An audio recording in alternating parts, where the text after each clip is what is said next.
And in future, there will be multiple other applications. Maybe even other countries want to import also the biomass from India.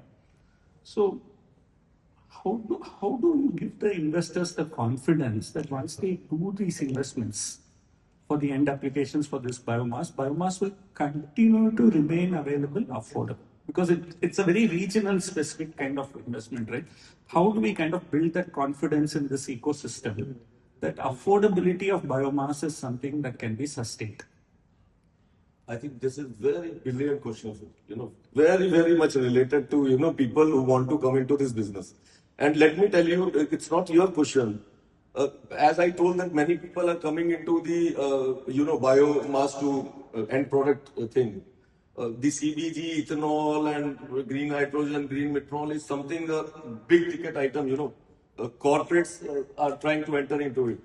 But the densification of biomass is little bit related to people who can become the first line of entrepreneurs in India, So now the rural people who are already associated with the crop residue and the crop cycles, they are a little bit aware of, collecting and knowing about it because they got developed in that, arena.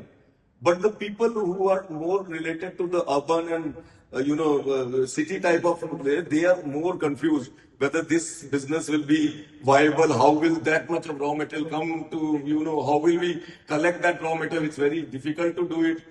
But when whosoever asks me this question, I just give them a very, very, very, related idea. There are issues. I'll come to that point also. And that issue can be rectified actually.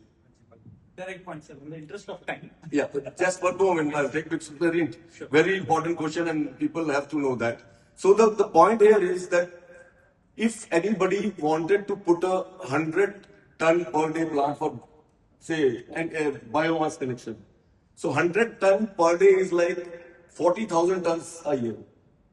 Okay? If 40,000 tons of year means that every acre generates 2 tons of biomass. So it's 20,000 acres. So 20,000 acres in Punjab, Haryana is 10 villages land. Just 10 villages land. Every village has 2,000 to 2,500 acres of arable land. So it's only 10 villages. What you have to focus is wherever you are. You have to ensure that those 10 villages are your boundary.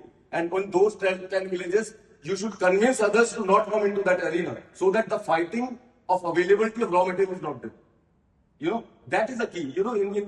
In the process of sugar industry, that has been that is already demarked by government that if there is a sugar industry, they have an encashment area. So other person cannot come into that area. If this type of system can get materialized, I think raw material availability will never be an issue. Still the human exists. Food will be there. Till food is there, straw will be there. So there is no shortage of it, sir. No shortage of it. Got it. Okay. Thank you.